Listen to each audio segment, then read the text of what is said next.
expecting one more, but we do have a quorum, so let's call to order and ask, are there any public comments for issues not on the agenda?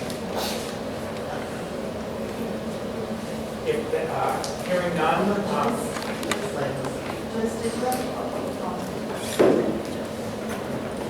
okay. So hearing none, let's go to the minutes, and I'm looking for any comments or a motion to approve the minutes from the last meeting. I move approval from our last meeting. The minutes of the October 17th board meeting. Is there a second? Okay, that's seconded. All in favor? Aye. Aye. Any opposed? No. Okay. So executive director's report. I'm actually going to start because I want to report to you on sort of three important meetings that have been held since we met last. I was the primary representative at all of those. Gray-Bowen was at one of them. So the first was really in terms of time, was the city council meeting where we went back to them to talk further about the status of our short-term and long-term funding expectations and the fact that we're effectively running nominally in the red now for the second year in a row, and that they had heard from us that we had large ridership increases and that it was becoming very hard to maintain services at this level without addressing future issues such as replacement of capital assets, which are primarily buses, and the risk to our bus yard, which is also a potential large lump cost in the future. So we had that meeting, and at that meeting, there were tremendous turnout by residents of Emeryville, mostly Watergate residents, but it was everybody. And there were many, many voices that I think did a very good job in making sure the council understood how important the system is to the community of Emeryville. I think the council knew that, but they heard it even more loudly, more clearly, lots of different ways people use it and like it. So there was a lot of discussion. We talked about the legal challenges that have been raised. We talked about the funding challenges, we heard about those. And really, what came out of the meeting, I think most importantly, is the council said, this service is important to us. We like the way it's run now in terms of we don't want to run it as a city. That was said.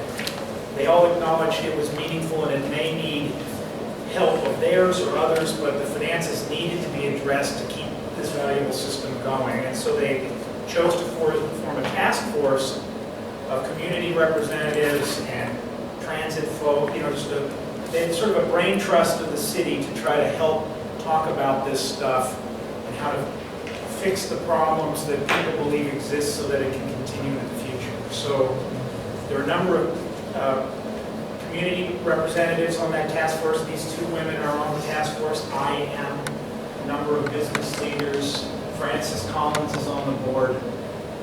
Karen is the staffer in charge of that task force. So I think that is a real positive step. They said we need this to happen. The task force isn't there to think about this for 100 years because the challenges are now and people have concerns now. So I don't think we have the task force doesn't have a formal end date, but the clear message is we need to move briskly to go through issues and try to come up with some solutions. Is that an accurate? Yeah, the council requested that. Well, so I'm going to go to the task force, but let me finish. So that was what happened at the city council meeting. I'll come to the task force. Then I went and met with Watergate residents. We both had asked to meet with each other because clearly they have a strong interest in the Emery go-round, and I wanted to let them know that we viewed them as part of our service area. We serve everybody. They had made really clear to us, to me, and to us, to Gray-Bowen, to everybody, that the inability to stop where we had been stopping, which we stopped stopping there because of changes to the configuration that had safety concerns, was a monumental issue for them. And I think we underestimated that, all of us, and we didn't think about it a lot because it was a safety concern, but I personally thought, well, there's a stop right up the street they can walk to, and since everyone can get on anywhere, it was made clear to me at the city council meeting and in that separate meeting that there are a lot of reasons, and I don't have to go into them unless you wish, that walking up to that next stop for that community is incredibly burdensome. A lot of people of limited mobility. There was one woman who gave testimony at city council in a wheelchair, or a man and a woman, I think. In any event, I said I underestimated the impact of that. We're serving that stop now by driving past it and going down to the end of the peninsula in a place where we can safely turn, although not a permanent solution because we're doing that turn in private property where we have permission, but it's not ideal. And there's some time spent driving down there that really doesn't add a lot of service to people. There aren't a lot of people getting on past those Watergate stops, very few, so there's time spent not picking up a lot of people, so it may not be incredibly efficient. But so with the Watergate meeting, I think my goal was to try to express that the board as a whole had never said we didn't want to serve Watergate. You all can use this opportunity to say if you felt differently, because I know Watergate community represented by these two women are concerned that the board doesn't want to serve Watergate. I told them I don't believe that's the preponderance of the board's interests at all. And they said, we are very eager to see the Emery go-round continue into the future.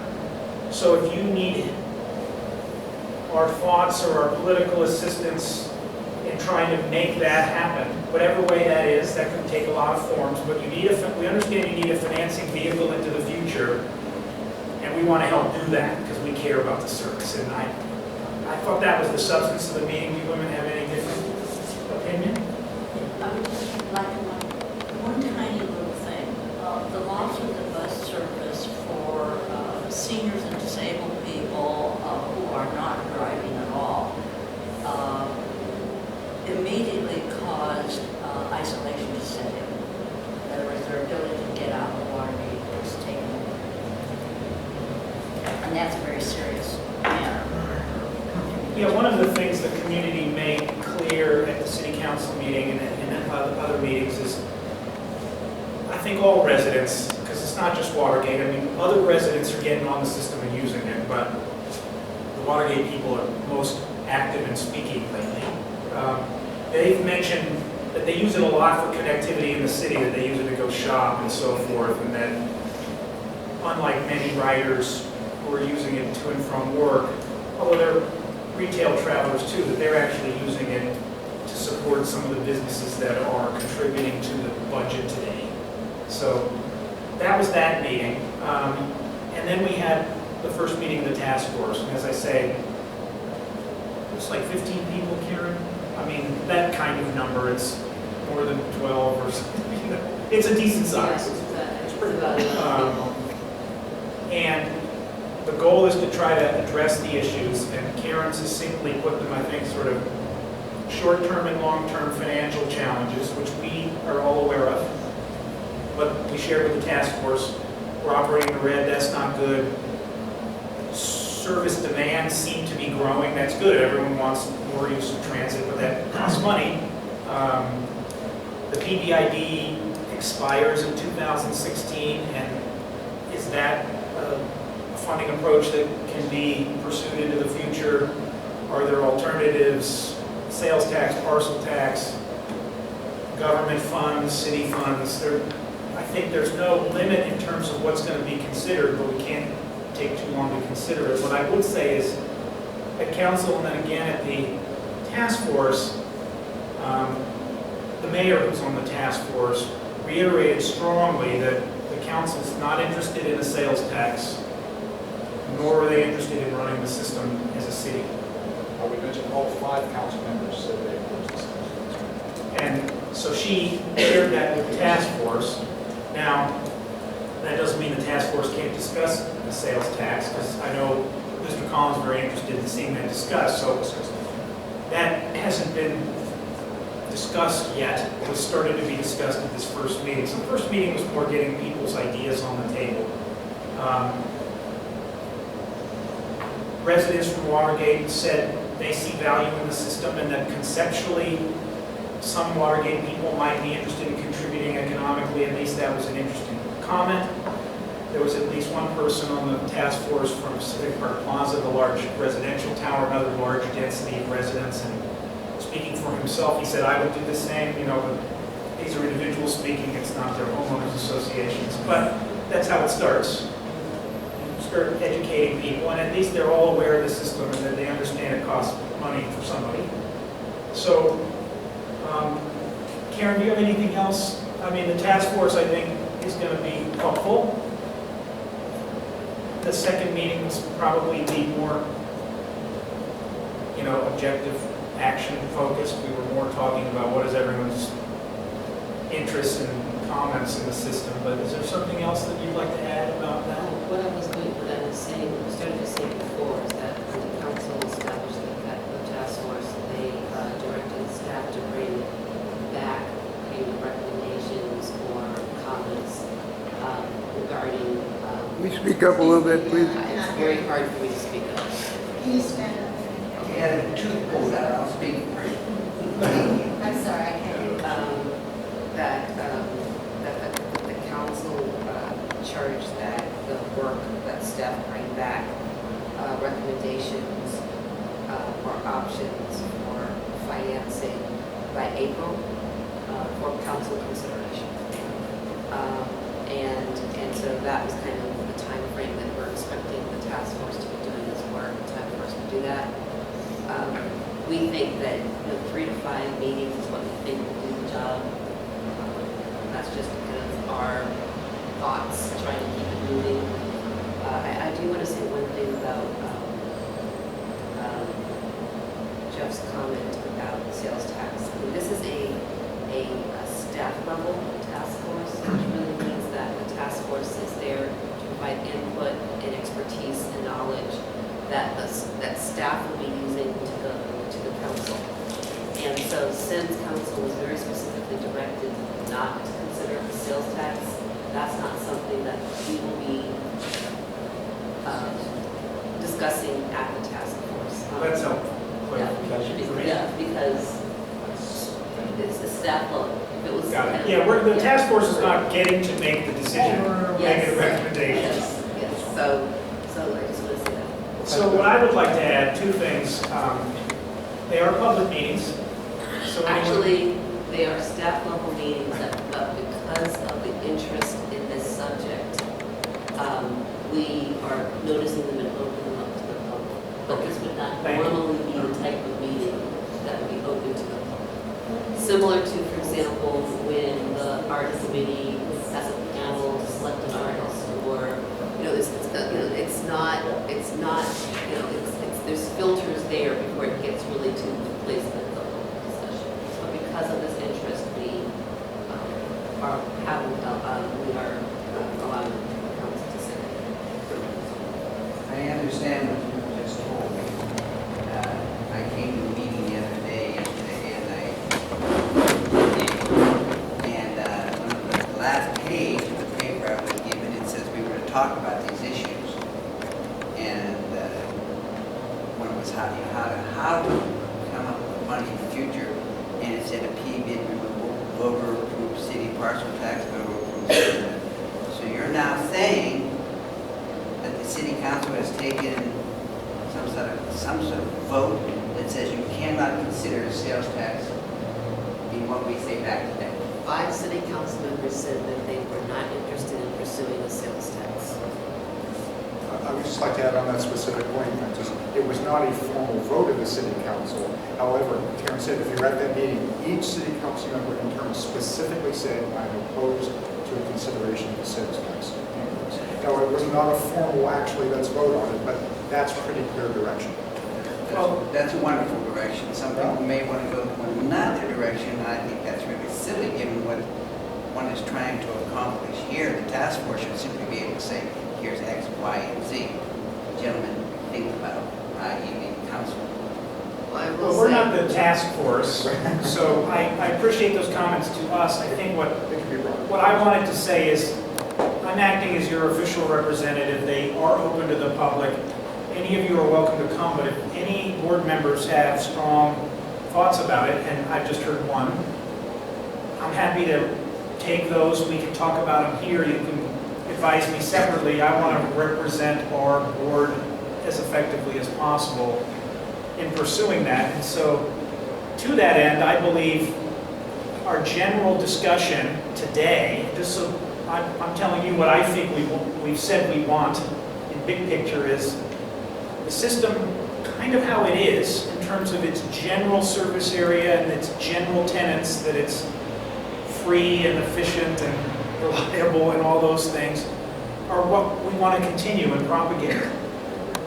That, you know, that this board isn't interested in saying, let's make it a third the size or 300% of the size, you know, driving, you know, to Walnut Creek or something. We may get there someday, but today, no. You know, and that similarly, we're interested in, as a board, a reliable, long-term funding plan that hopefully matches a general thought that the system demands will grow over time.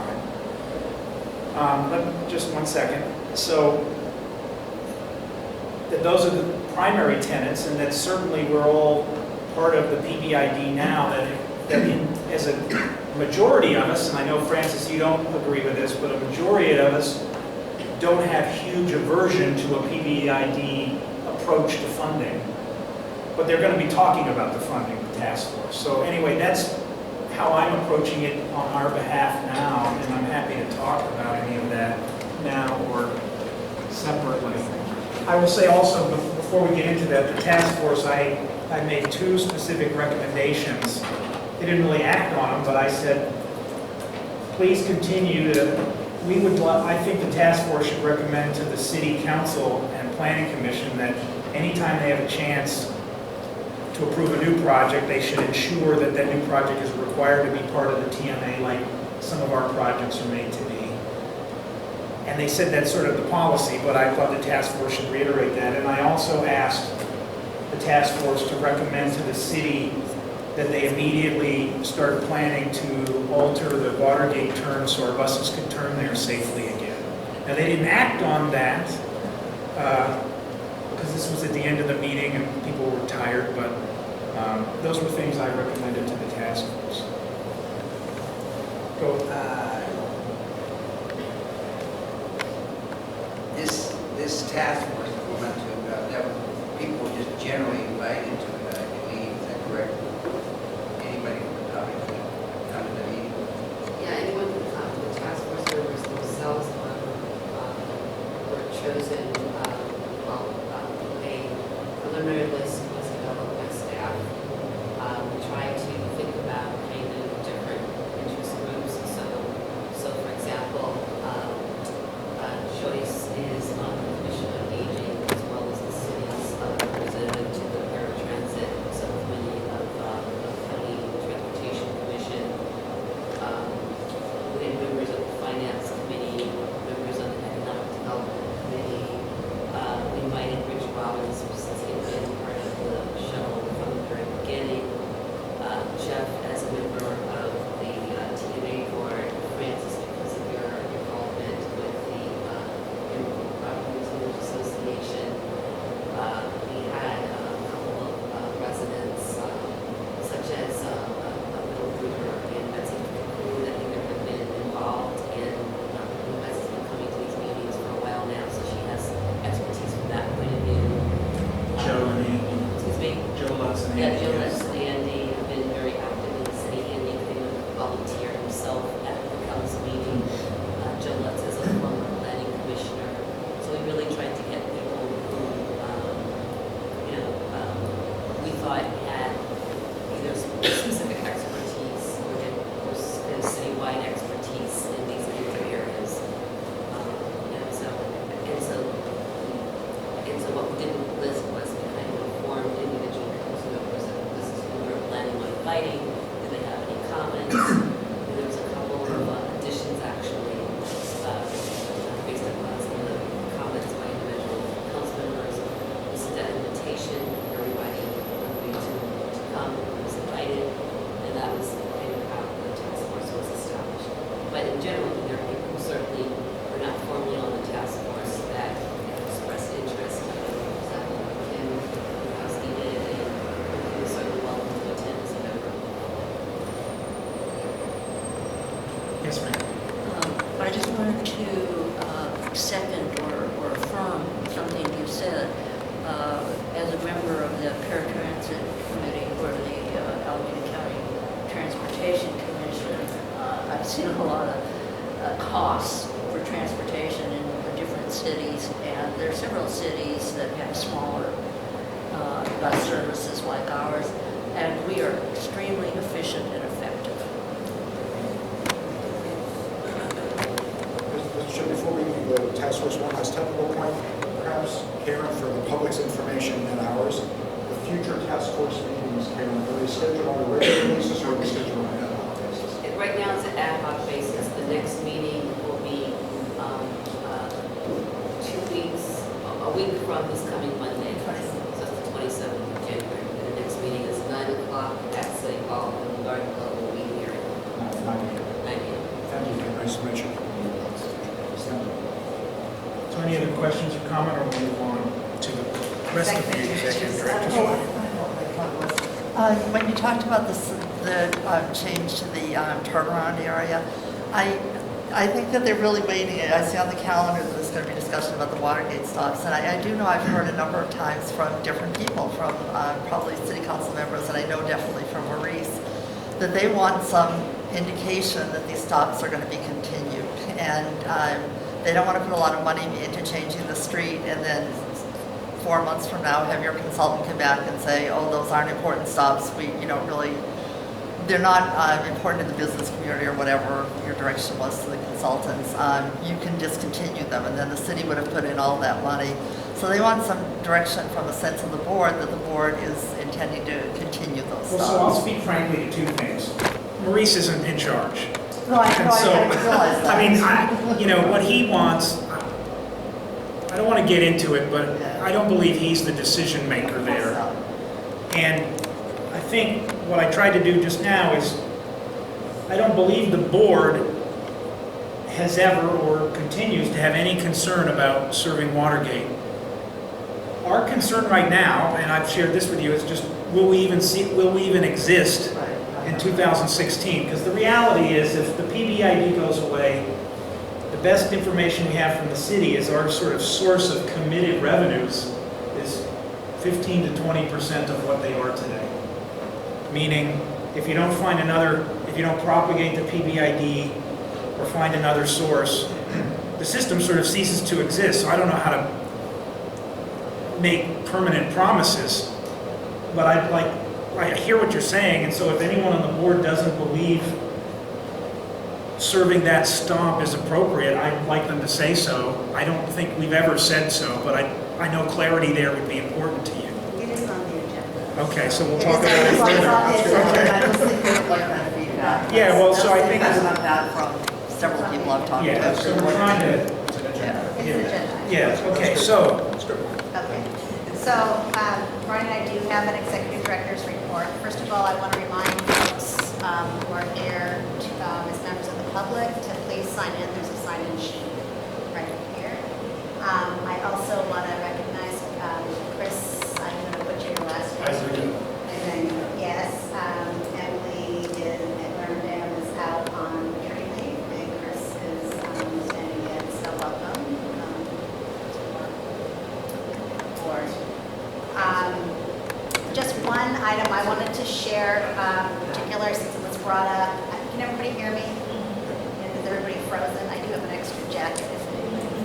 let's just go fast. So we can get out of Just real quick, because I would like to share, and part of my remarks at the city council meeting is the success story of the Emery go-around, in particular as it relates to how much our operating budget is to run the system. So just some quick numbers for you.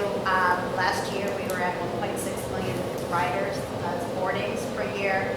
That's approximately 5,600 boardings each weekday. So that's our ridership. If you divide that into our, what our actual 2013 budget was, and even what Ronnie and I are working on, and you'll hear about this later in the agenda, our 2014 budget, our operating cost per boarding or per passenger is well under $2. It's about $170 to $180. We get data because we're always checking to see the efficiency of our system. We query data by the transit agencies. MTC, the Metropolitan Transportation Commission, puts out a report on several of the transit agencies. We, of course, look for apples and apples comparison. But we are well below anyone that we can find in the Bay Area. We're way less.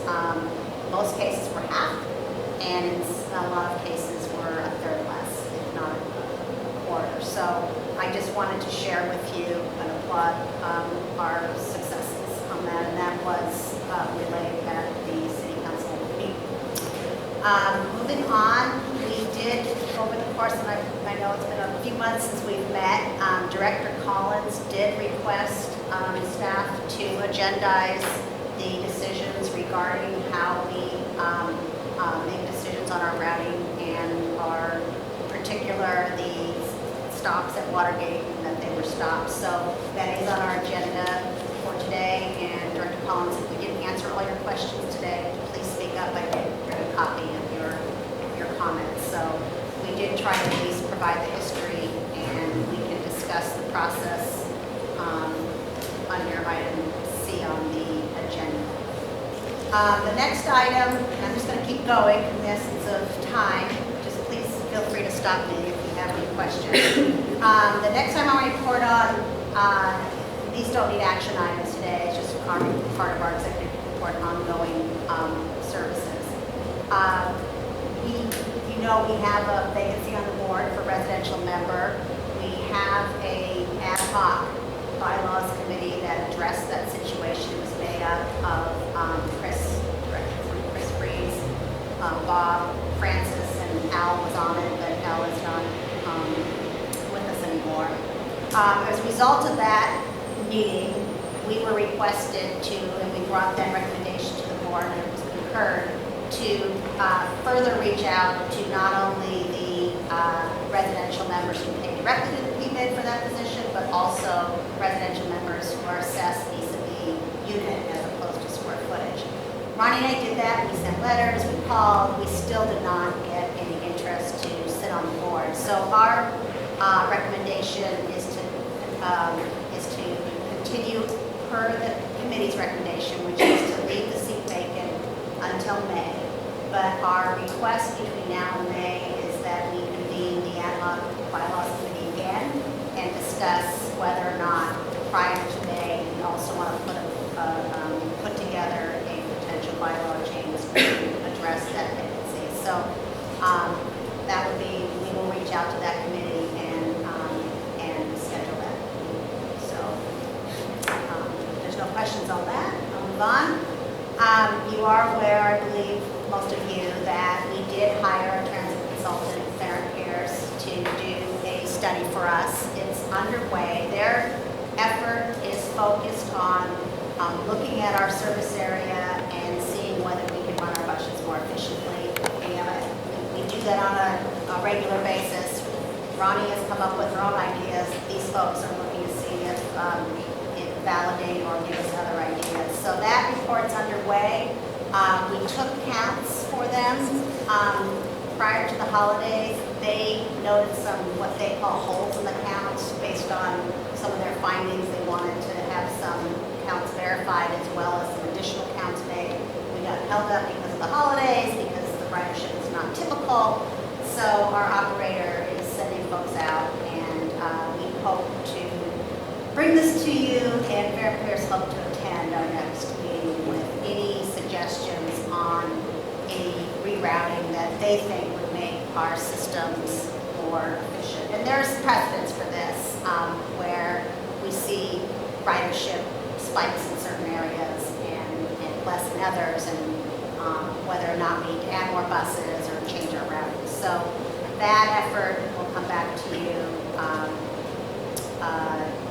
next month. And And by changing routing, I mean changing the service. Just going the same stops, different ways. Right, or even potentially adding a new route during peak time, just looking for ways to enhance the service we already have. So, and they have a program, they input our things. And you'll see some nice, we've seen some of the graphic work already. They have some nice graphics that easily shows you where the ridership is throughout the day. And it may be that at the end of the day, what we're doing is fine. We might just need to just add more buses when the demand's there. Or it may be you may want to, run a shuttle. Ronnie's been kind of after a we call it cross-town house shuttle, so that movement is added to the system. So those are the kinds of things that we will be bringing back to you next month. And I'm going to let Ronnie take over now because this does lead into our 2014 budget and that we'll be preparing for you for next month. And presumably, if some additional service is recommended based on our ridership demand, that will be, so I'll turn over to Ronnie. Pretty much what you just said, Trudy, pretty much covers it. We plan to bring our 2014 budget back to you in February for approval. This is quite late considering our normal schedule is getting the budget approved in November. It's nice to have a budget defined before you enter a year, but we wanted to hold off given the report from Fair and Pierce and make sure we include any proposed level of increase in service and cost payment. So that we're hoping to have back. Can I just add, I meant to mention in the task force report that the task force asked if the TMA could give I don't know if I'm covering something you're going to get to it, not just a next year look, but a sort of look from financial look from here to the end of the PBID funding to help them understand if you keep running the system the way you've been running it in the past, meaning not radically changing it smaller or bigger and so forth, what's it going to cost and what are your prospective sources of funds? The thinking being there's a gap. And they're saying, how do we deal, what is the gap between now and then and how do we deal with it? So Gray-Bowen will be giving us the next year's budget with some context of future years. Absolutely. And if any of the board members have any information regarding potential increases in occupancy rates that may affect our watershed populations, please let us know. But Jeff is right. We're preparing the budget based on our ridership demand today and our Projected, we'll be using trends that we've seen and potential whatever we know based on forecasted occupancy rates in the city to make an estimation based on inflation and ridership increases on what the next few years might bring us. And we have all the data, for several years past that will help us form us on these budgeting purposes. So that will be a healthy discussion for next month. Yes. And I've also apologized, we forgot to include the check registers in the packet. So I have them as a handout up here. I've included them in your packets that I've distributed, but the two are there for October and November. December is forthcoming. Our accounting is on vacation. He's just returning for the tax season. So he'll get that over to us when we report on this. And Ronnie will post it on our website and that is the handouts as well. So I think that concludes our Any questions about executive anything? director's report. Just one quick one, I promise. It's the search for the residential representative. Have you checked with the Bayside Park now? Does that count as a They residential? don't. And They're not assessed by rental unit, That's so right. that is through the Thank you. Too bad. Thank you. Okay, that was my question. Thank you. Okay, so then Move on. Yes. So what the question? Oh, right. Okay. So the post of vice chair has been vacant. I think, if I'm not talking out of school, we seek volunteers, and I believe Chris Freese has volunteered. And so I think we'd like to formally put his name out as the proposed candidate, unless anyone else would like to raise their hand at this moment in time, which is possible. But seeing none, I would like to ask for a vote on appointing Chris as the vice chair. All in favor? Aye. Any oppositions? No. Chris is not opposing himself, so, That's always a good sign. so Chris is now the vice chair. Welcome to the chair. Our next order of business is appointment of an audit committee. We have a standing audit committee to review the financial statements each year. And this usually occurs sometime in the February, March timeframe. We look for a committee. We have to have 3 directors on the committee.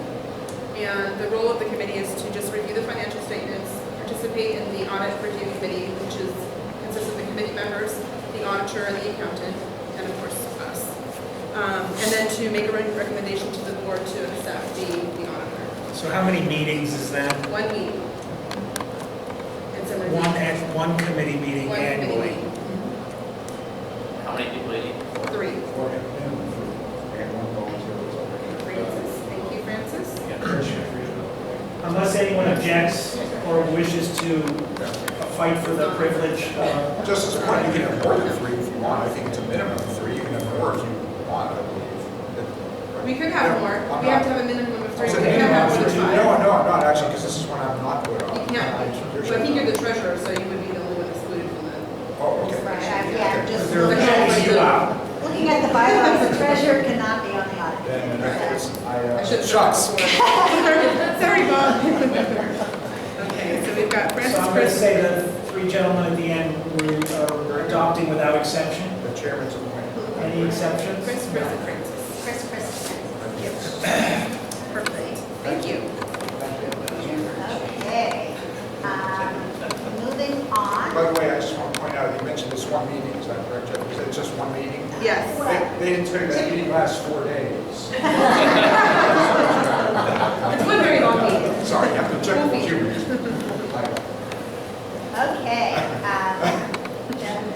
Sorry. Okay to move on, or? Yes, please move on. Okay, so. We will, board members will stop you. Keep on rolling. You're moving too Keep on fast. rolling. I took a little chill anyway, so on a roll. Okay, so item C on the agenda is to provide direction to staff on our operations relative to some demands that we have been experiencing. In particular are the route changes that has occurred to service the Watergate stops. It takes our buses longer to go to the temporary location, and it is temporary. And the other item that has come up since we've last met with you is UCSF has moved to Emeryville. It's been in constant contact with Ronnie, but the point is it's our understanding that we may be experiencing a spike in ridership on the Shell Mountain and Watergate Express routes because they're divided into 2 locations, near Christie and at the tower. So we've been made aware of that. We've been given ridership anticipation, and we are already seeing the results of it. So, Who's the point of contact? Who's the point of I have to get you his name. I don't remember it offhand, but I can get that for you. Okay. So the staff report was prepared in 2 ways. One is, and I'd like to just report our recommendations from our perspective to move forward. But we did provide a fairly extensive background per request of why the routes are being routed the way they are. Certainly available to answer questions if anybody has on particular as it relates to the Watergate stops, because there's been a lot of discussions about that, on why it is the way that it is. So, but I'd like to just focus on the recommendations and answer any questions regarding the past in that phase. So our recommendations, first of all, is to request or recommend that the TMA send a letter to the city to quieten the street near Emery, so that we can utilize that location to turn around all of our buses at that location, similar to what we were doing before. It's taking us an approximately 5 minutes without any hiccups to run to the temporary location. We did not negotiate that temporary situation with the private property owner, the city did. So we are not aware of the long-term viability of even using that turnaround location. That would be something the city could help us with. But in the near term, we would like to request that we suggest the city doing that so that we can efficiently turn our buses around. So that's one recommendation. Let me make sure I understand this. Oh, it was that we had one bus. We've already added one bus right now. Right. Yes. So, in order to meet the current demands on the Shelmont Powell route with respect to the additional time it's taking us on the Watergate, and also to address the increase in anticipated ridership due to the ECSF, we did add one bus/driver to our system already effective. I Shelmont believe. Powell route, effective Monday. They are operating during the peak time frame. So in the morning, 3 hours in the morning and about 3 hours in the evening.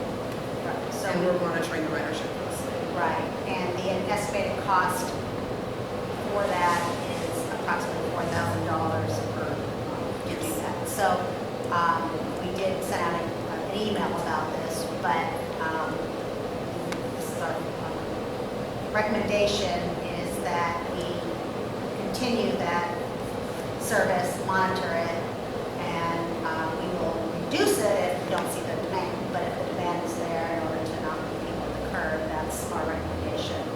And the third recommendation is due to the Watergate turnaround, it has also affected the Watergate Express route. It's causing, again, about a 5-minute delay to that route. It's increased our headways from 15 minutes to 20 minutes. We're recommending leaving it at this point as is. We haven't been receiving as many complaints from those riders as we were from the Shelmont Powell riders due to this temporary rerouting. And that we continue to monitor the Watergate Express route to make sure that we are at least serving our members out there and we'll just continue to watch it. So that is our recommendation based on the serviceability issues we're seeing as well as the anticipated spike in ridership. And we'd like your feedback on that, and depending on your recommendation to us today, we will incorporate those potential additional costs into our budget that we bring to you next month. So with that, I'll turn over to any questions. If you'd like me to go through the background, I can. It's my baby. So let me know. So I would like to make one comment and reflecting what Betsy has said. I do think the city's going to play chicken and say, well, you don't want to spend any money without you making some sort of statement. I've never heard us say we didn't want to go to Watergate, but I certainly believe if somehow the city tried to premise their fixing, not use the word I was going to say, fixing the turn to allow our buses to turn, premise on us saying, well, we're going to keep running there. I would say we should be willing to say that as long as the PBID exists. After that, all bets are up, because if we have 15% of the money, we're not serving almost anybody. But I wouldn't want them, the city, to hold off fixing a problem I think they created, but it doesn't matter, we don't want to debate that. But for that reason, I don't think that's worthy, because I don't think we ever, as a group, wanted not to serve there.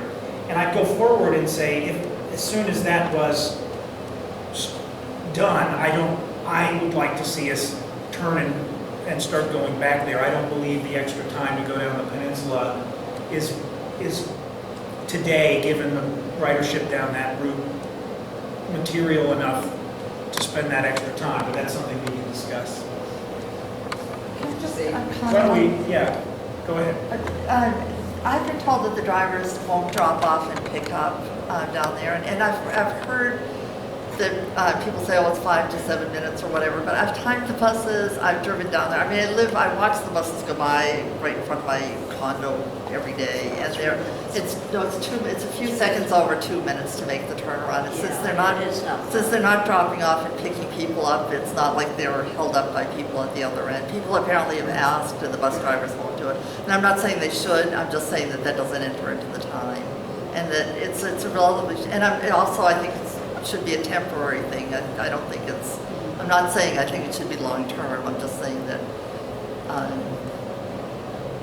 I think what you said is reasonable, that whatever action is taken is for the duration of this period. Jim, I hear you say the city, so I'm not playing chicken with. I don't know that they are, Francis. I don't think, we have a good relationship with the city. There are tense times now, because anytime money's at stake and there's not enough to do what people want done, it makes it tense. And I want us to continue our relationship with the city to be positive. And this would be a mistake to say it's over some sort of commitment level, I think. And that's my recommendation. What is the cost to do the work that would make the turn good for all time? Assuming something, bus is running in the future. what I've heard is approximately $100,000. I don't know if that's correct or not. One of the challenges is we've heard lots of things. When we first met with Public Works, when this came up, he said you can do it for free, and then it was 40, and I don't think that's our concern. Yeah, You I know, agree. I agree. This stop, I think, should handle vehicles of this size turning there. And I don't think we, as a TMA, legislate any other parts of the roads. What we do is we say, city, this road isn't working for us, right? And that goes to turnouts and stops and so forth, because we've had dialogue with them before about how to, if you're changing the street, can we put a bus stop here and so forth? That's an ongoing dialogue we have. I live right there at Emery, and that's best too. It's not just the buses that need to make that turn. Lost trucks, you wouldn't believe the trucks that come down that are lost, and then they can't turn around. And drivers of cars, and what they've done already is extend that red zone has made it safer. It just needs to be a safer area. A lot of people turn around. Can I ask a couple questions? So, do we have a drawing for what is needed to be done? Yes. I've never seen a drawing. Well, so we're not proposing to pay for this, let me make that No, I clear. understand. I'm not suggesting that. I've just never seen the drawing that says what. I've seen a proposed drawing, I don't know if it's what they're going to do, but what they're proposing to do is they're proposing to move the sidewalk further, closer to the bay. On the bay side. On the Bay side. On the bay, yeah, on the bay side. South. South side, thank you, South. thank you, Jeff. On the south side, to move it closer to the bay, and then they would extend the pavement further, so it would allow a larger area. And I think possibly also take the heel out of the median Median. strip, so that there be a much larger. Does it require any utility? I don't think. I mean, are we just so. talking pavement and concrete? I mean, I'm just trying to get a sense of the There scope. aren't any light poles or anything in the area that they're talking about. There's one Yeah. street sign, but that's not. Chris, what I would say is, we have some very experienced civil engineering talent on this team.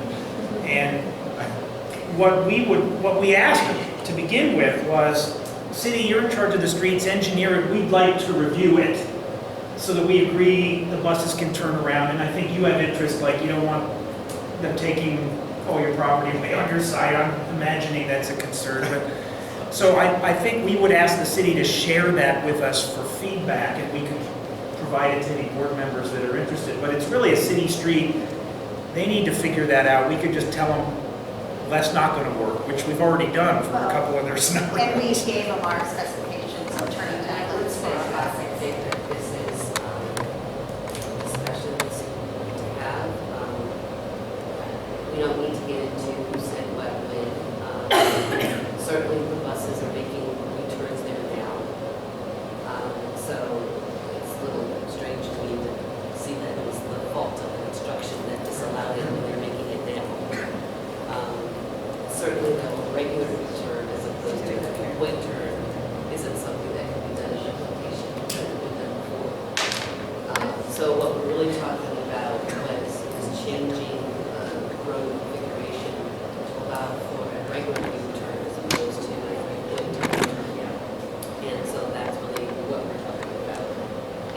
that is something that I think there needs to be a little bit more work to do, because if you want to make that turn and not go to the crosswalk, it's a different issue than if you're making a turn and you're being soon the buses are going to swing into the crosswalk. And that's something that we want to make sure that, before we would embark upon something, that whatever the solution is for a regular turn is going to meet the safety concerns that have been expressed by the operator. Second thing is that I think there needs to be discussion about whether or not that is the best solution to the issue. We are in a discussion of looking at gaps in service, and the TMA is looking at that. There is likely to be some requests that the city provide some assistance in filling that gap. Certainly the city has had some interest in service to the grid. And so, if at one point down the line, there's going to be service to the marina, then again, to invest money into turn out there, and maybe not the best thing to do with taxpayer money. So I'm not saying that the city is not willing to do that. I'm just saying I think, certainly we will do the request. I think it's a discussion about the best way to accomplish what all needs to happen. That's the way that we will serve the peninsula in a way that is safe and meets the needs of the providers. Let me comment real quick. The issue here is, Jeff's put it the best. Excuse me. We're the service provider. We don't operate the streets and the sidewalks. It's the same as if AC Transit decides to put a new route of bus somewhere. They can do that, but then they just can't install the bus stops and the bus shelters. They have to work with the city, or whatever city that is, to do that. And that's how the partnership works. You have two different agencies here. They have to come together. We don't operate the streets. We don't own the sidewalks. The city does that. So that's exactly what this is all about. We provide the service. The city has the infrastructure, and we got to get the two together. That's how the process is. But we don't have control over any of the turn radiuses and all that stuff. Any other comment or questions? Is it possible to get as it exists and what they plan to do or what is needed, if anything? You may be right. It may be that this is a tempest in the teapot, and I think that what we're trying to do is get a solution that allows some people at Watergate who are elderly or infirm can get on the bus there, not make it, spend any money if not necessary, and if it can work in some other way. And I don't think it necessarily the bus coming out and doing X and doing Y and doing this is necessarily a big deal. I think that's what you were saying. And No, I what agree. we're saying is that, I think there's been a change in I think that the three-point turn has been identified as a safety issue, as opposed to before, it was just what the buses did. Okay. Who never Should we clarify at least our take on this? So, we had the street before the construction, and we were making turns. Our smaller buses couldn't make the turn. Our longer buses were having to make the turn in some cases with three-point turns. The construction went into place, and our operator said, "Oh, it was bad before. It's literally Worse now. impossible now because of construction." So we had to address it immediately because our buses, we tried, it's in the report, we tried other options. We have the police and fire station there. They were involved. Everybody was involved out there, hands-on. What do we do? And it was, we can't turn our buses in this vicinity during construction. So we had to close the stops during construction. During construction. Construction's going on. Ronnie, immediately when this came up, alerted the public works director. The conversation started immediately. What are you building out there? It may have been something planned for a long time, I'm sure it was, but heightened awareness that we've got buses of certain lanes needing to make turns. Let's talk about it. So the conversation started immediately, exchanging back and forth technical data about what's safe and not, and et cetera. And it was agreed at that point that let's look at it after construction, and potentially the city could widen the street if necessary. That was sort of the thought at that point, that that would be a potential option. The construction got done, we immediately got our MV out there with their safety people and started to look at whether there were ways, given the now new street width, you know, stripe off parking, there's all kinds of things we looked at that were potential low-hanging fruit to be able to make this turn. And looked at it. Our longer buses could not safely make the turn. So us as operators look at your liability in this. We look to see whether or not the TMA will be protected if, God forbid, somebody gets hurt out there and we were turning our buses not per standard protocol. So the effort we went through was in a same time looking at what all our options are. Up and down the peninsula, we were running times, we were looking at the public market, we were looking at all of the options we could think of, Watergate Market, all the options we were thinking of. We were looking at the time of travel that the people were making to the towers. We were looking at all of what our options could be. We were also looking at what it took. We were providing information to the city, asking them to theoretically look at, this is our buses, how to make the turn. I am a civil engineer, I am versed in street design. There are standards that engineers go through. There's templates that you draw that are defensible in court, that you followed with your street design to allow buses to make turns. And if it's not there, and if it's not there for trucks, you potentially sign it. No trucks turning here, no buses turning here. That's what would happen in street design. So my request of the city was, here's our specifications, let's talk. And if there needs to be an exception to the street width and allowing our turns, you may mitigate that by stopping traffic, not having pedestrian crosswalks, signage, the whole street stops and you turn your bus. I mean, those are, you know, things you might do if you mitigated a turn bus. But until this point, we have not received any data from anyone that counterpoints the safety concerns we have with turning our buses at that location. Therefore, we worked on a temporary solution, which is the one that's there today, and we even had problems with that from a safety standpoint and a reliability standpoint. We worked that out, keep monitoring it, and I'll have Ronnie speak towards the delays it's costing. What we look at is, we've told MV, because our route schedule is not reliable right now, even, you know, whatever the delay is, we are not meeting our route schedule and our next bus signage, which is what's causing a lot of people, they want to know reliability, so that's our challenge. They also want to know that the bus will come within a certain period of time, and that's what we're dealing with. So what the data we have is, on average, what our buses are doing on, because they were told to just do it as best you can. Get out there and do it as best you can. So what we look at is, on average, what is the delay that Shell Mount Powell route is experiencing with our current fleet and our current operating cost. And that's where the 5 minute on average is coming up with.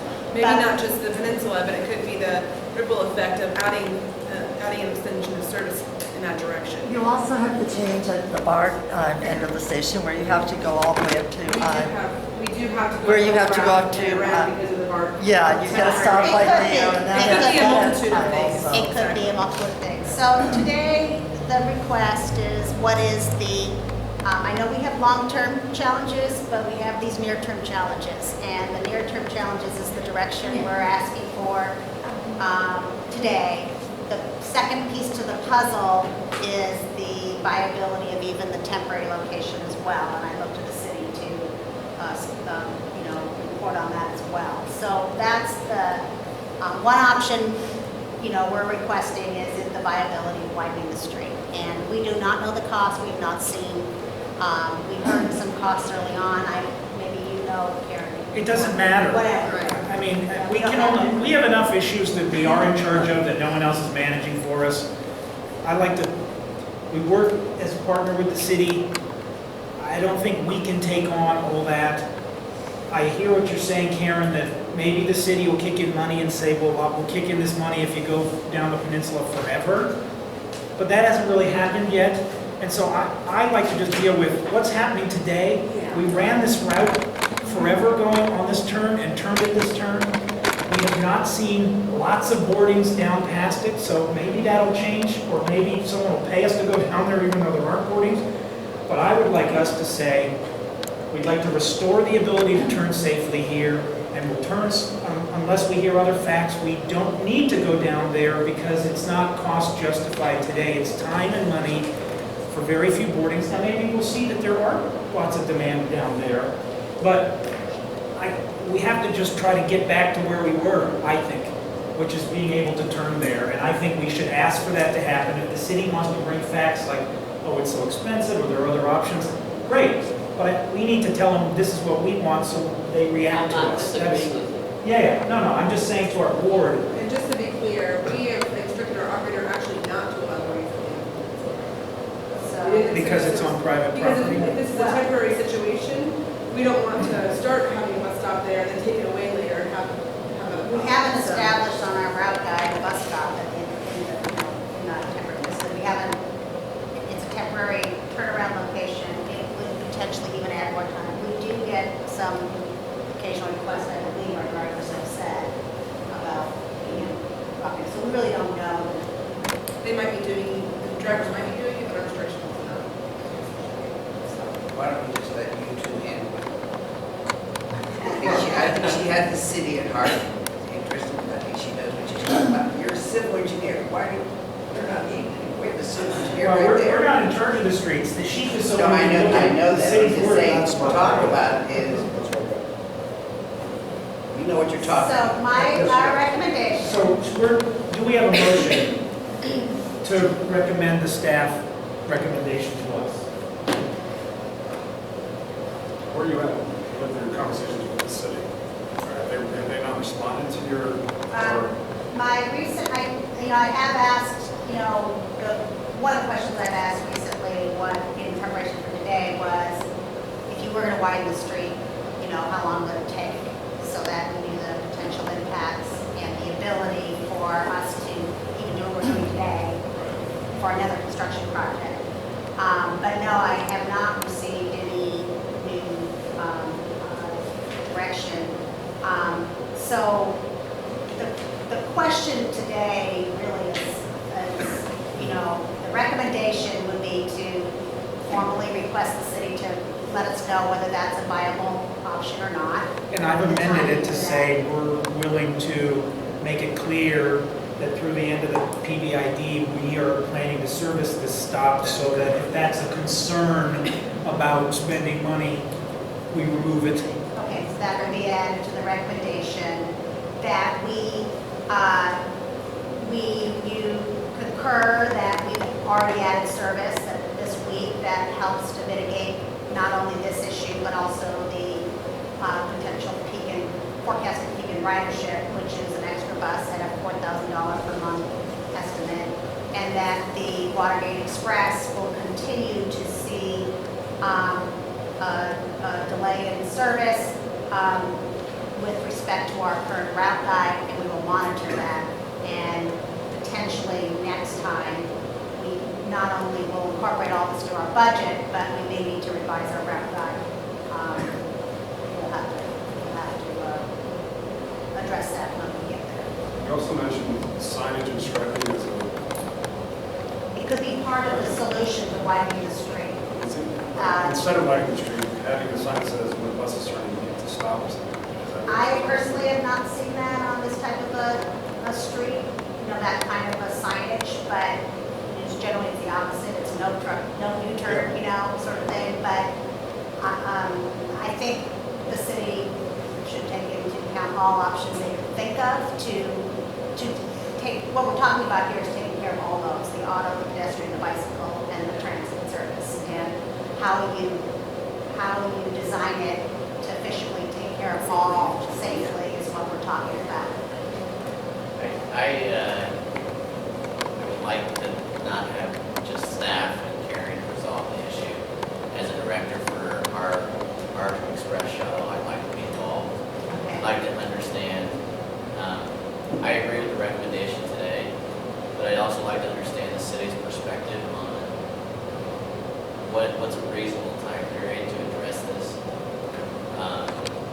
what is the scope? What is the drawing? What are we talking about? Before we sort of say, because the PBID is through 2016, so we've got 2 years, and to me it feels like we're almost punting for 2 years to accept the delay of 5 minutes on the route for those 2 years.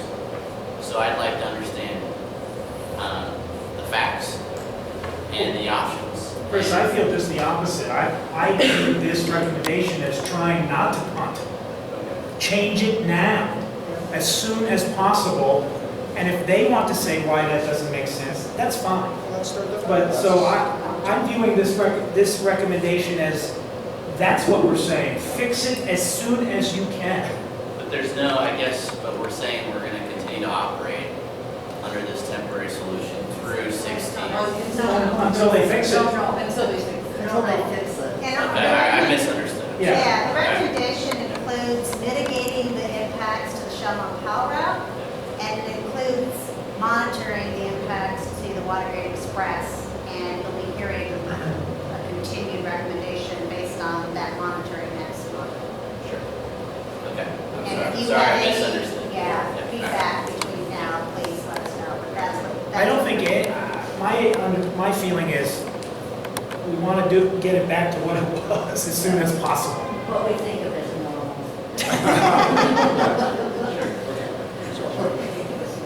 So do we have a motion? Do we need a formal motion? If we do, I recognize that we proceed with the recommendation as amended and added by the staff as we just discussed. A second.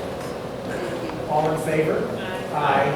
Any opposed? And I would just mention, if Director Freeze wants to be involved, he should certainly be. Well, I think if the city recommends, what I hear is if the city is recommending any changes based on, if they, as we ask, start to move to do this, we would love that you will bring back and share with all of us their plans, so we can all give feedback. Can I suggest we ask the city to provide feedback for the next meeting? I'd like to also make one additional comment about this. We just very recently had this whole renovation. It started in August, I think, in September. And so this is the right time to do this additional renovations. It's right now when all of the whole configuration has been in the process of change. So get it done.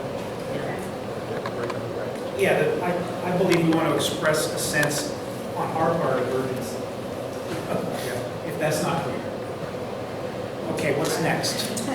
Next item is calendar of actions. Per our administrative policies of the organization, we submit an annual calendar of actions, which kind of gives the board some framework for the year to come and the actions to be taken within that year. And that's included in your material that's handed out and will be posted on the website later today. I will go through all of the activities unless you would like to. Really, the opportunity It's is for the pretty board to, if you have something you'd like considered that isn't on here, it's an opportunity to do that. And of course, as things come up, they'll be added, but these are our standards, particularly for the new people to understand, like, for example, the audit committee that was formed today, those sorts of things you'll see on it. Okay, anything else, any questions or comments? Let's move on. Moving on. Okay, the next is the discussion for procurement of accounting and audit services. Last year, when we have an auditor, Low Accountancy, and accountant John Tunker, CPA, and we have renewed their contracts last year. Originally, it was 2 years, but they were renewed for 1 year. They expired this March 31st. There was discussion at that meeting of potentially going out for procurement for these services, and we wanted to get direction from the board as to whether or not there's interest in there being a procurement process for both the auditor and the accountant. There was also discussion about the fact that the PEOs, Right, the PBID's up for renewal. There's questions as to whether or not it's worth the time and money to the procurement process, given the length of the PBID and the potential restructuring of all contracts at that given time. Since we've appointed an audit committee, I would recommend I would be happy delegating this question and comment to the audit committee. So your role stands down. Well, I mean, really, it's, what do you, They will just- audit committee will make a recommendation. Yeah. I think Ronnie's point is if we're running a procurement process, the timing is such, we issue a request for It proposals takes time. very soon. Yeah. What sort of dollars are we talking about for the services? 24, I believe John Tungers is 24,000 a year. And he does all our bookkeeping and account management, transfers funds when they need to be transferred. And he also prepares our tax documents, our tax filings every year. And John, and low accountancy, I believe is 6,500 for his audit, his review of the financial statements and his audit. And how long have they been on the John Tunger's been on for a long time, but his services have changed and increased at some given time. So I believe John's been on 10 years. Are they willing to renew for another year at those rates? I can ask them.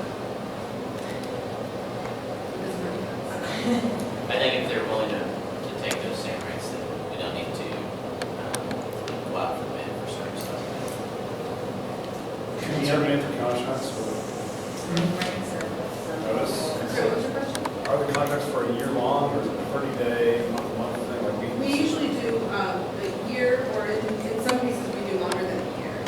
I originally proposed last year to do a two-year agreement, but we had taken it down to 1 year to have this discussion today as to whether or not we want to do the current process. But these folks are tied to our tax rate. That's, you know, their services are tied to getting a certain tax filing. So we've contracted them to do this year? They are contracted to complete 2013 tax return and financial statements. So we can follow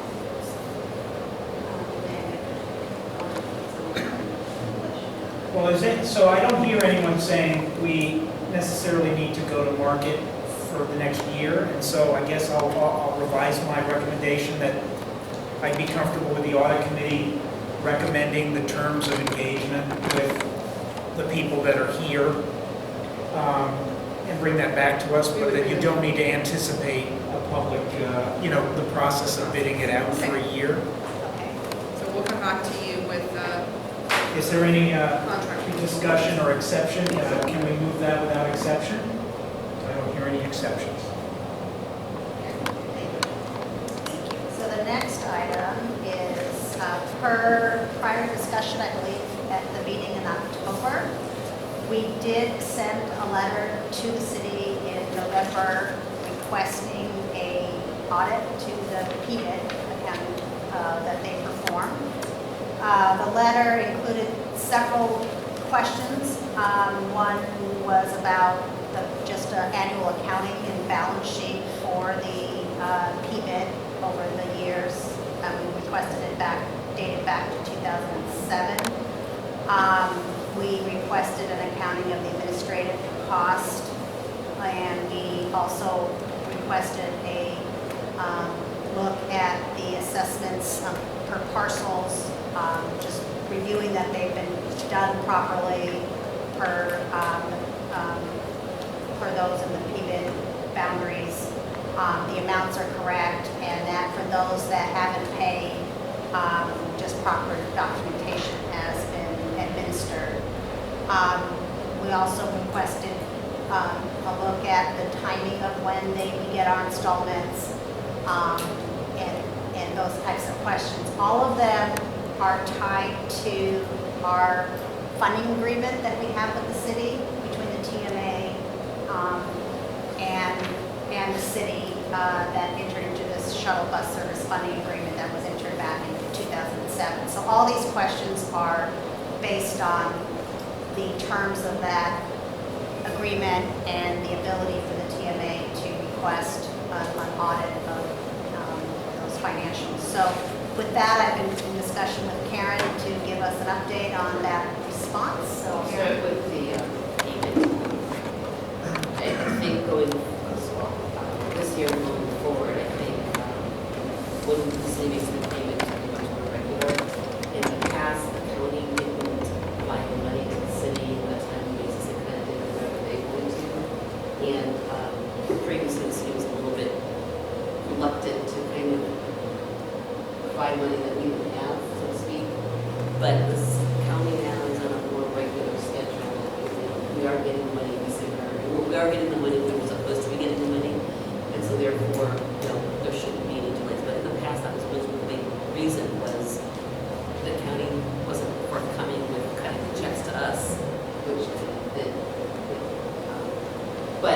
do know that when there had been when there were cash flow pass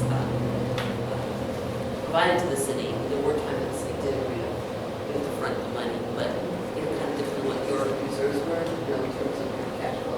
But anyway, but now that the county's on a regular time schedule, there shouldn't be any issues with the city being on a regular time schedule. In terms of the information regarding the city's PBID fund, which all PBID monies are put into a separate, I can't remember the fund off the top of my head, but it is put in a separate fund in the city. It's not commingled with the general fund. So I had forwarded the letter to our Administrative Services Director, our Chief Financial Officer, Deborah Walker, so she's working on that.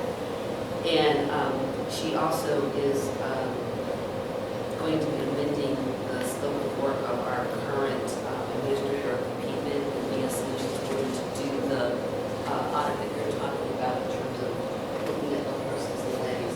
That's not something that part of their work before. Really what they were doing before was updating based upon information given to them by the county or the city to make sure that new parcels, the new buildings come in line with the assessed, there's changes in uses, if the building was demolished, and kind of working with building and planning and county on that. However, so there's not going to questioning that what kind was in the hopper between, right? Not assume that if it wasn't right, I mean that's private property, and who would be letting us know. So that happened where there was a land use that was erroneously applied, and that change was made. I guess the problem would be if we aren't billing where we should. Right, so 'Cause that's all I'm occurred saying is also. we haven't done that in the past. So this will be additional work that we'll be asking them to do.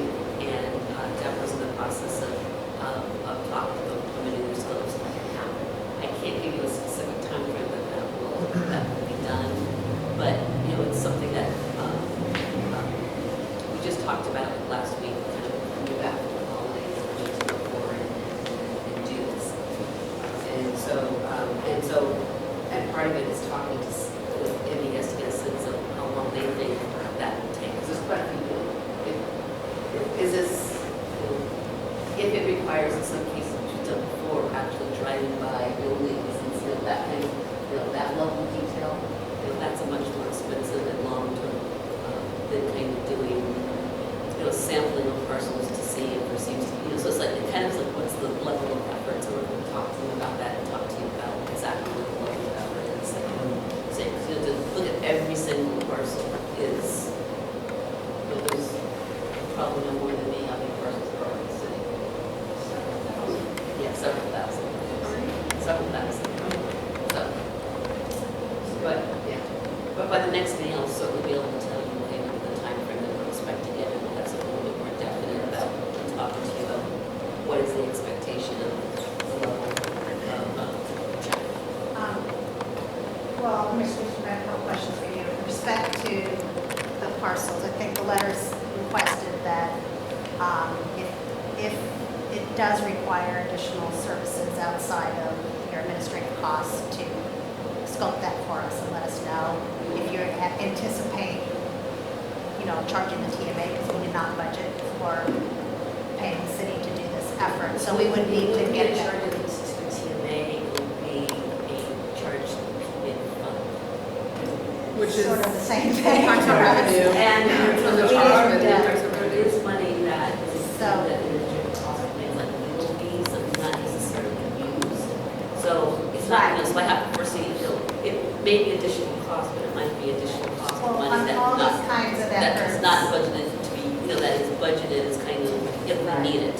So all As these opposed kind of to more efforts, than the money that we set we want to aside. make sure we're asking for bang for our buck. So I believe the discussion needs to be, what are you doing?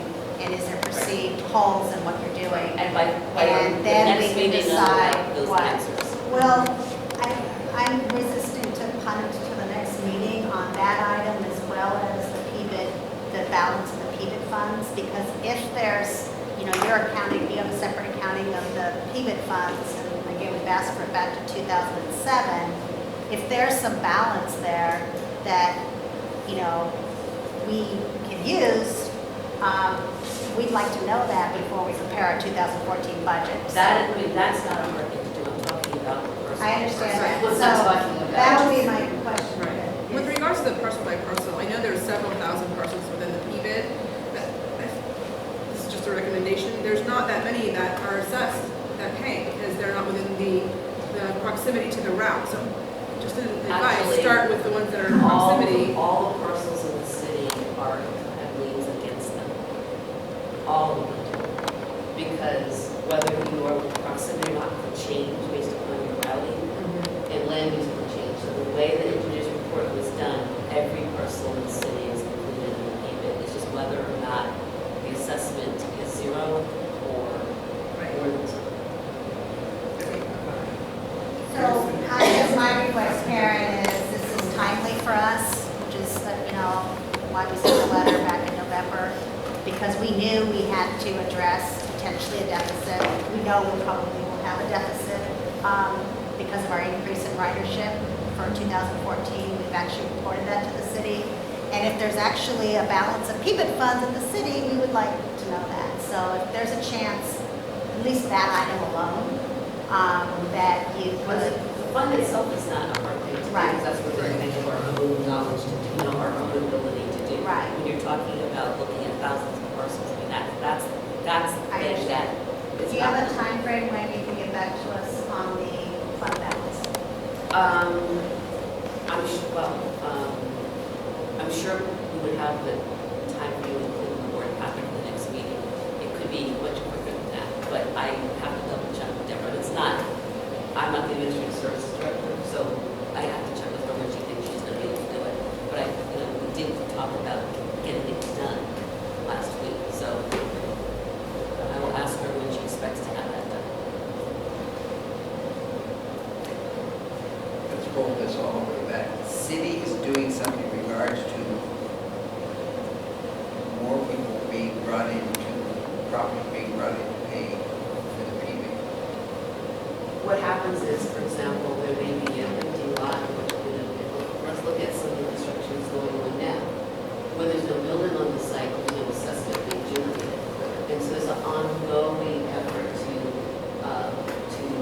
look at parcels that were empty that now have something that can be assessed. Conversely, the school district's looking at a strange way, but there's no buildings, if there's something that's being demolished now, it's, there's a cycle to when it goes on and off the roads. But for example, when South Bayfront, when there was that massive demolition vote, there's a period of time when there's nothing to be assessed. So there's an ongoing thing to work with the county and work as well as work with planning and building to find out when projects are online to be assessed and when there may be parcels going offline because the building's been demolished. Sherwin-Williams would be an example that at some point there's not going to be anything there to assess. And then it'll be built. And what we built there is going to be assessed as different land use as well as probably a different more square footage. So that assessment will be changed, and that's what they do here. Okay, I just have one question. When you bring in new people under the PV, I think you're going to have to follow the new rules prescribed by the property. It's not good people, all parcels are already. The parcel that you bring in, you say you're going to have to, I believe, show how they have a special benefit and what they're being asked to pay in the PV is proportionate. These are triggered by land use changes, Yes. right? We've got a vacant land, somebody comes and says, hey, I'm gonna build a project. That's correct. Then they get assessed. Right. It's really that simple. That's a, Yeah. No, it's not just that simple. Their assessment now has to be done under the new rules. Francis, we can take this offline. Well, so this is an NBS question, and so I think if a director has, the city hires NBS to collect, assess and collect, so that's a totally reasonable comment, and I have no discomfort if you want to pursue that directly with the city and just report to us what you find, Francis. Because we do care that we get every penny that we are due, and that we're not over collecting, but most importantly, not under collecting, right? And both have occurred, we know that. So, okay, keep going. Moving right along. We've prepared in light of a new direct payer coming online, we've got an Ambassador apartment complex over towards San Pablo. It's being added as a direct payer.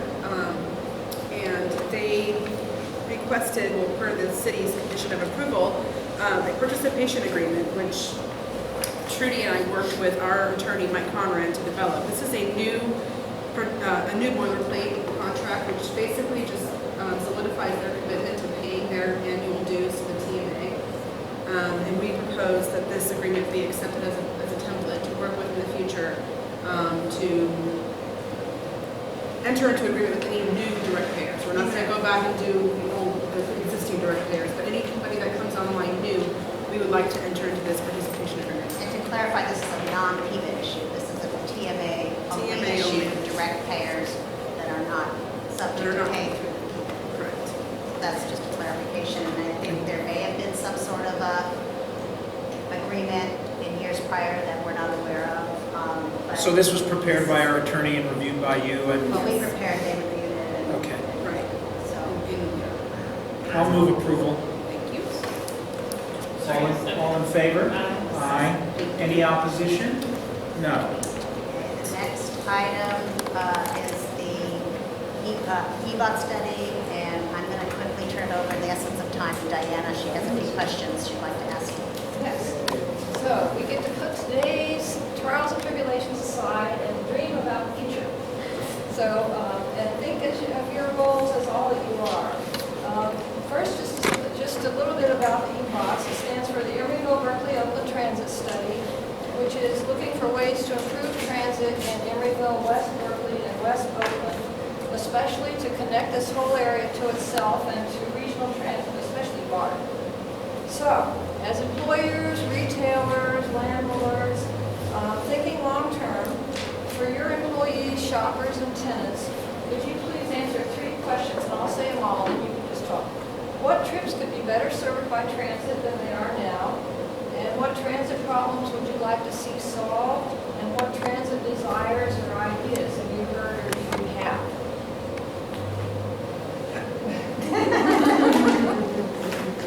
So Diana, is your timing, would your timing allow you to email those questions to us or you will provide, I have We could, them. yeah. and we could When respond would to you you? like them back by? Well, we are taking these questions to the City Council on Tuesday, January 21st, and our consultants are going to go off and do something with all the input we got. When would you like this back by? So if we can get responses. That's next Tuesday. Back, so- yes, that's next Tuesday. Well, I mean, this is thinking that maybe most people have done, but I think rather than try to force you to think instantaneously. More time than right this Yeah. minute. So if we could hear from you by the end of next Tuesday, that would be great. If I could gather those up on Wednesday morning and send them off to the consultant. Okay, so I'd be happy to send out emails this afternoon We'll with these send that out. questions and All right, CC great. Diana and you can just. And I just want to clarify, we're answering as individual companies and directors as opposed to an official Yes. TMA position. Well, on this. So we're all, just each however you individual want. company can send its own. Is that correct? Is that right? Yeah. He's seeking input. They're doing a big study, and I don't know that I don't feel we need to have a TMA position at this point. They're just starting the Well, that would have to study. be discussed in. Yeah, I think when the consultants start to generate recommendations, we will probably see Diana back, and she'll brief us, and then we can take group action if we wish. So we're being requested just to respond as individual companies and businesses in town, not as an official organization. Thank you, that's great. I think it's fine, but you got to get it into a pretty. Okay. And So in the final act, this meeting's gone longer than we wish. We really want to try to keep them faster. I will also say that the committee that was formed to deal with this, Chris, Lisa, and I, have only just this morning gotten together our thoughts. But in general, I'll share our thoughts are, we have confidence in Gray-Bowen. We believe we should contract with them going forward. We want to talk about a few issues with them and then come back to you with the recommendation, which will be specific terms of keeping them on. And we just need to do that, and I apologize, we didn't Yeah. put our... Yeah, I was reviewing it last night, Well, we all, and I sent my comments to Jeff and Lisa, and we probably need a couple days, Yeah, so I don't think you have a problem, right? As long as we're moving forward. Do we need to do something today? The only thing to be aware of is our contract has expired.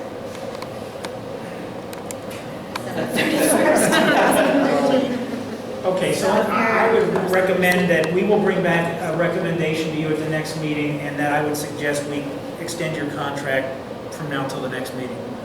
Yeah, under the same terms and conditions. Correct. Extended until February 20th, until the next meeting, Yeah, until February 20th. that'll make us get it done. How about that? I agree with that. That we Unless you'd extend- like a longer commitment, I just think that's the best. That we extend the So contract. I so move. Do I have a second? Second. Any, all in favor? Aye. I had a Okay. question. Are the committee meetings open to the public? Well, that's a question that I can't easily answer. Let me state it another way, Ken. Our committee be happy to take input from the public on this issue. And if you'd like to send it to Gray-Bowen, you can. I guess you would not. I'm happy for you to email it directly to me. Okay, the question was, are the meetings open to the public? That's the question. If they're required to be, they are. I don't know. Ken, I'm not a parliamentarian, so we can answer your question outside of this Right. meeting. It's the question is the difference between an ad hoc committee, I believe you're asking, and a committee that's not considered ad hoc. And this question was addressed to the committee, if they're going to be a standing committee, then it would be noticed. But although it does have, it's vis-a-vis our negotiations with Gray-Bowen, that it would have been convened under closed session. The committee actually didn't We didn't meet. So if we meet, they it'll will be in closed consider- session, is that? Right, it'll be noticed, but it'll be under closed session. So they didn't meet, so. We haven't met, but we're going to, so it's an appropriate question, and we'll meet under closed session, but we're happy to take input the way I suggested. All right? Okay, meeting adjourned. Thank you very much. Thank you.